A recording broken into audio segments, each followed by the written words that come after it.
On a encore des notes sous le coude puisque les jurys ne se sont pas tenus, donc rétention de notes et non tenue de jury pour retarder la délivrance des diplômes qui peut encore gêner. Du point de vue symbolique, c'est quand même assez fort. On a bien vu que dans la communauté française, la non-délivrance des diplômes, c'est là que les familles ont commencé à s'inquiéter, c'est le temps que les cours, bon, mais quand on touche au diplôme, on se rend compte que là, on a un petit peu l'attention des gens. J'ai peur qu'on s'achemine vers des choses qui restent en suspens et qui reprennent à la rentrée. Personnellement, je suis épuisé et j'espère que non. J'ai qu'une hâte, c'est de reprendre le travail dans les conditions normales à la rentrée. Je ne suis pas sûr que j'aurai l'énergie de repartir en septembre. Vu la déception jusqu'ici de ce mouvement, on s'est beaucoup investi, on a passé beaucoup de temps et d'énergie pour un résultat tout à fait médiocre. J'aimerais bien qu'une solution, que ça se décante là dans le mois de mai ou juin, parce que repartir en septembre, là ça serait, à mon avis, ça serait vraiment terrible pour tout le monde.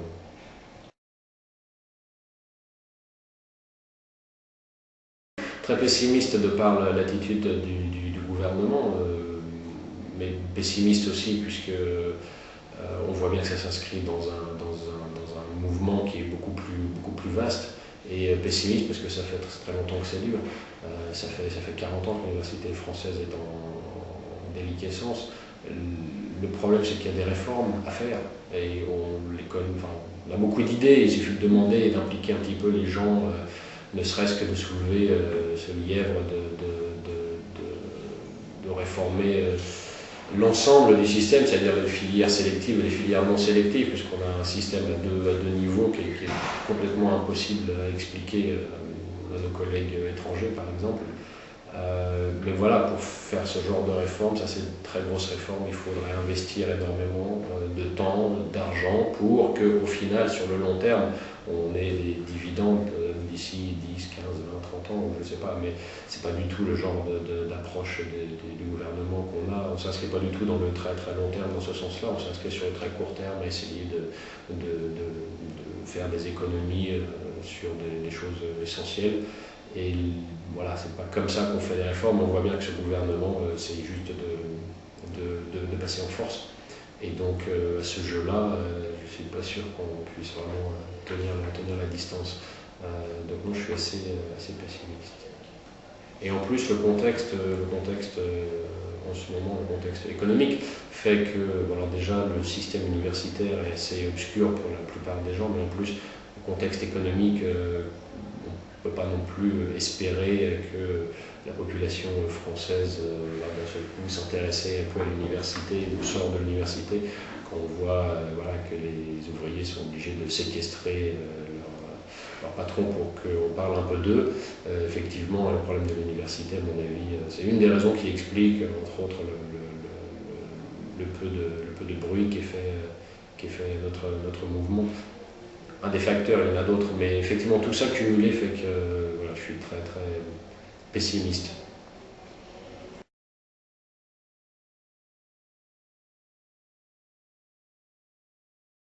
Le problème, c'est qu'on a les médias qu'on mérite et on a les hommes politiques qu'on mérite. Euh, si le peuple français était très intéressé par certaines choses, ils iraient acheter en masse certains journaux. S'ils étaient intéressés par autre chose que TF1 ou les matchs de foot, voilà, ça se saurait aussi. Il y a l'offre pour vraiment analyser la réforme universitaire, mais ça n'intéresse personne.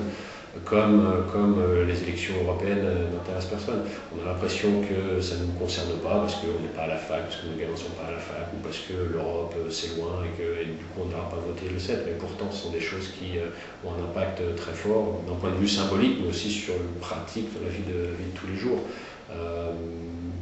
Voilà, après, je ne peux pas non plus vouloir ni aux médias, ni aux personnes qui ont des difficultés à payer leur fin de mois et qui s'intéressent à d'autres choses que la petite vie du monde universitaire.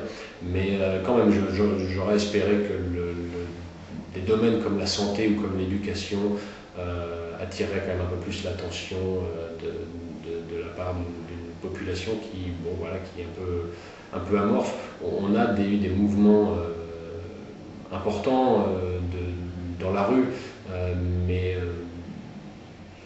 c'était tout le monde en même temps, c'était formidable d'avoir tous ces syndicats d'un seul coup, ça prouve qu'il y a un mouvement un petit peu réticent à l'ensemble des politiques de Sarkozy, mais qui est aussi une réponse à la crise économique. Mais à l'intérieur de ça, voilà, la santé n'était pas audible, l'université n'était pas audible, alors qu'il y a des problèmes vraiment spécifiques. Il y a eu tellement de mouvements en empruntant que certains sont passés à la trappe. Maintenant, pour revenir à la question des médias, il y a des étudiants qui ont des initiatives et qui essayent aussi d'apporter leur pierre à l'édifice. Peut-être que ça peut aussi apporter au débat.